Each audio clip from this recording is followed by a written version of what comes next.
ಭಾರತ ಸರ್ಕಾರ ಆಧುನಿಕ ಮೂಲಸೌಕರ್ಯ ನಿರ್ಮಾಣಕ್ಕೆ ಹೆಚ್ಚಿನ ಹೂಡಿಕೆಗೆ ಬದ್ಧವಾಗಿದ್ದು, ಯೋಜನೆಯಲ್ಲಿ ಯಾವುದೇ ಕಾರಣದಿಂದ ವಿಳಂಬವಾಗದಂತೆಯೂ ಗಮನ ಹರಿಸಿದೆ ಎಂದು ಪ್ರಧಾನಿ ನರೇಂದ್ರ ಮೋದಿ ಪ್ರತಿಪಾದಿಸಿದ್ದಾರೆ. ದೆಹಲಿಯ ಪ್ರಗತಿ ಮೈದಾನದಲ್ಲಿಂದು ಮಹತ್ವಾಕಾಂಕ್ಷೆಯ ಪಿಎಂ ಗತಿಶಕ್ತಿ ಯೋಜನೆಗೆ ಚಾಲನೆ ನೀಡಿದ ಅವರು, ದೇಶದ ಸರ್ವಾಂಗೀಣ ಪ್ರಗತಿಗಾಗಿ ಇಚ್ಛಾಶಕ್ತಿ, ಕಾರ್ಯಶಕ್ತಿ, ಸಂಪತ್ತು, ಯೋಜನೆ ಹಾಗೂ ಪ್ರಗತಿಗಾಗಿ ಆದ್ಯತೆ ಇಂದಿನ ಮಂತ್ರವಾಗಿದೆ ಎಂದರು. ಇಂದು ನವರಾತ್ರಿ ಪರ್ವದಲ್ಲಿ ದುರ್ಗಾಷ್ಟಮಿ ಆಚರಿಸುತ್ತಿದ್ದು, ಶಕ್ತಿ ದೇವತೆಯ ಉಪಾಸನೆಯ ಸಂದರ್ಭದಲ್ಲಿ ದೇಶದ ಪ್ರಗತಿಯ ಗತಿಗೂ ಶಕ್ತಿ ನೀಡುವ ಕಾರ್ಯ ಆಗುತ್ತಿದೆ ಎಂದರು. ಭಾರತದ ಸ್ವಾತಂತ್ರ್ಯದ 75ನೇ ವರ್ಷಾಚರಣೆಯ ಸಂದರ್ಭದಲ್ಲಿ ಆತ್ಮನಿರ್ಭರ ಭಾರತದ ಸಂಕಲ್ಪದೊಂದಿಗೆ ಮುಂದಿನ 25 ವರ್ಷಗಳ ಭಾರತದ ಭವಿಷ್ಯ ರೂಪಿಸುತ್ತಿದ್ದೇವೆ. ಗತಿಶಕ್ತಿ ಇದೇ ಆತ್ಮವಿಶ್ವಾಸದಿಂದ ಆತ್ಮನಿರ್ಭರ ಭಾರತದವರೆಗೆ ತೆಗೆದುಕೊಂಡು ಹೋಗಲಿದೆ ಎಂದು ತಿಳಿಸಿದರು. 21ನೇ ಶತಮಾನಕ್ಕೆ ಬಹುಮಾಧ್ಯಮ ಸಂಪರ್ಕ, ಮುಂದಿನ ಪೀಳಿಗೆಯ ಮೂಲಸೌಕರ್ಯಕ್ಕೆ ಈ ರಾಷ್ಟ್ರೀಯ ಮಾಸ್ಟರ್ ಪ್ಲಾನ್ನಿಂದ ಗತಿ ದೊರೆಯಲಿದೆ. ಸರ್ಕಾರದ ನೀತಿಯಲ್ಲಿ ಯೋಜನೆಯಿಂದ ಅನುಷ್ಠಾನದವರೆಗೆ ಇದು ವೇಗ ನೀಡುತ್ತದೆ ಎಂದರು. ಯೋಜನೆ ಇಲ್ಲದೆ ಯಾವುದೂ ನಡೆಯುವುದಿಲ್ಲ. ಆದರೆ ದೇಶದ ಮೂಲಸೌಕರ್ಯ ಕ್ಷೇತ್ರದಲ್ಲಿ ಸಮಗ್ರ ಯೋಜನೆಯಲ್ಲಿ ಹಲವು ಕೊರತೆಯನ್ನು ಕಾಣುತ್ತಿದ್ದೇವೆ. ಇದು ದೌರ್ಭಾಗ್ಯ ಎಂದರು. ರೈಲ್ವೆ ತನ್ನದೇ ಯೋಜನೆ ರೂಪಿಸುತ್ತದೆ. ಹೆದ್ದಾರಿ ಸಚಿವಾಲಯ ತನ್ನದೇ ಆದ ಯೋಜನೆ ರೂಪಿಸುತ್ತದೆ. ದೂರಸಂಪರ್ಕ ಇಲಾಖೆ ಅನಿಲ ಸಂಪರ್ಕ ಯೋಜನೆಗೆ ಪ್ರತ್ಯೇಕ ಯೋಜನೆಯಾಗುತ್ತದೆ. ವಿವಿಧ ಇಲಾಖೆಗಳ ಈ ಯೋಜನೆಯ ನಡುವೆ ಸಮನ್ವಯತೆ ಇರುವುದಿಲ್ಲ. ಹೀಗಾಗಿ ರಸ್ತೆ ನಿರ್ಮಾಣ ಆದ ಮೇಲೆ ನೀರಿನ ಕೊಳವೆ ಅಳವಡಿಸಲು ರಸ್ತೆ ಅಗೆಯಲಾಗುತ್ತದೆ. ಇಂತಹ ವ್ಯರ್ಥ ವೆಚ್ಚ ತಪ್ಪಿಸುವಲ್ಲಿ ಎಲ್ಲ ಇಲಾಖೆಯ ನಡುವೆ ಸಮನ್ವಯ ತರುವಲ್ಲಿ ಗತಿಶಕ್ತಿ ಮಹತ್ವದ ಪಾತ್ರ ವಹಿಸಲಿದೆ ಎಂದರು. करने का प्रयास हो रहा है.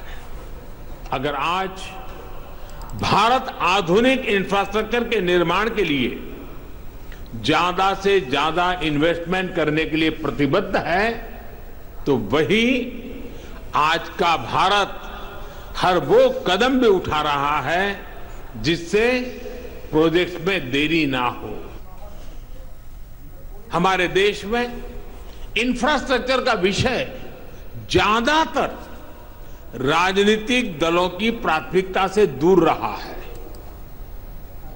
ये उनके घोषणा पत्र में भी नजर नहीं आता है.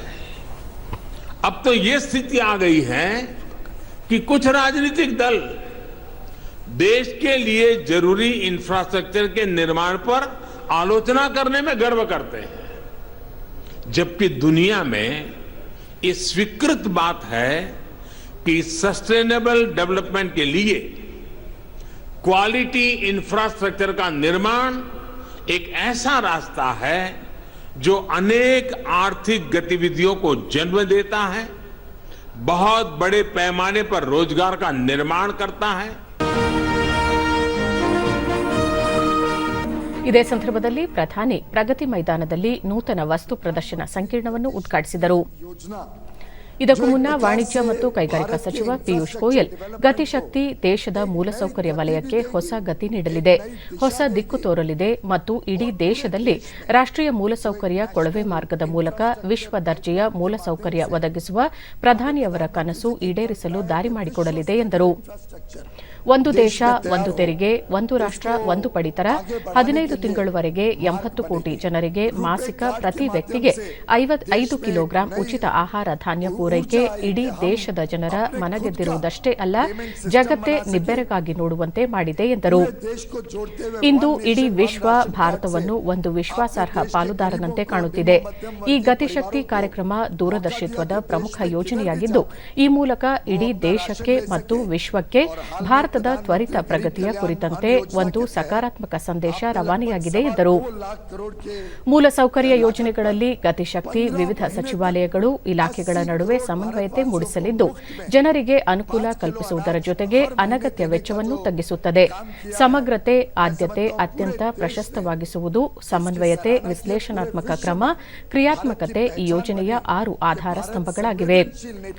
ಇಂದಿನ ಕಾರ್ಯಕ್ರಮದಲ್ಲಿ ಕೇಂದ್ರ ಸಚಿವರುಗಳಾದ ನಿತಿನ್ ಗಡ್ಕರಿ, ಹರ್ದೀಪ್ ಸಿಂಗ್ ಪುರಿ, ಸರ್ಬಾನಂದ್ ಸೋನೋವಾಲ್, ಜ್ಯೋತಿರಾದಿತ್ಯ ಸಿಂಧ್ಯಾ, ಅಶ್ವಿನಿ ವೈಷ್ಣವ್, ರಾಜ್ಕುಮಾರ್ ಸಿಂಗ್, ವಿವಿಧ ರಾಜ್ಯಗಳ ಮುಖ್ಯಮಂತ್ರಿಗಳು, ಆದಿತ್ಯ ಬಿರ್ಲಾ ಸಮೂಹದ ಕುಮಾರ ಮಂಗಲಂ ಬಿರ್ಲಾ, ಟ್ರ್ಯಾಕ್ಟರ್ಸ್ ಮತ್ತು ಕೃಷಿ ಉಪಕರಣ ಉತ್ಪಾದನೆ ಸಂಸ್ಥೆಯ ಅಧ್ಯಕ್ಷೆ ಮತ್ತು ವ್ಯವಸ್ಥಾಪಕ ನಿರ್ದೇಶಕಿ ಮಲ್ಲಿಕಾ ಶ್ರೀನಿವಾಸನ್, ವಾಣಿಜ್ಯ ಸಂಘಟನೆಗಳ ಪ್ರತಿನಿಧಿಗಳು ಮತ್ತಿತರರು ಉಪಸ್ಥಿತರಿದ್ದರು. ಪಿಎಂ ಗತಿಶಕ್ತಿಯು ಹಿಂದಿನ ಸಮಸ್ಯೆಗಳನ್ನು ಪ್ರಮುಖ ಮೂಲಸೌಕರ್ಯಗಳಿಗಾಗಿ ಬಾಧ್ಯಸ್ಥರುಗಳಿಗೆ ಸಾಂಸ್ಥೀಕೃತ ಸಮಗ್ರ ಯೋಜನೆಯ ಮೂಲಕ ಪರಿಹರಿಸಲಿದೆ. ಇದು ಸುಧಾರಿತ ಸಂಪರ್ಕ ಮತ್ತು ಭಾರತೀಯ ವ್ಯಾಪಾರವನ್ನು ಹೆಚ್ಚು ಸ್ಪರ್ಧಾತ್ಮಕಗೊಳಿಸಲು ವಿವಿಧ ಸಚಿವಾಲಯಗಳ ಮತ್ತು ರಾಜ್ಯ ಸರ್ಕಾರಗಳ ಅಂದರೆ ಭಾರತ್ ಮಾಲಾ, ಸಾಗರಮಾಲಾ, ಒಳನಾಡು ಜಲಸಾರಿಗೆ ಮುಂತಾದವುಗಳೊಂದಿಗೆ ಸಮನ್ವಯ ಮೂಡಿಸುತ್ತದೆ.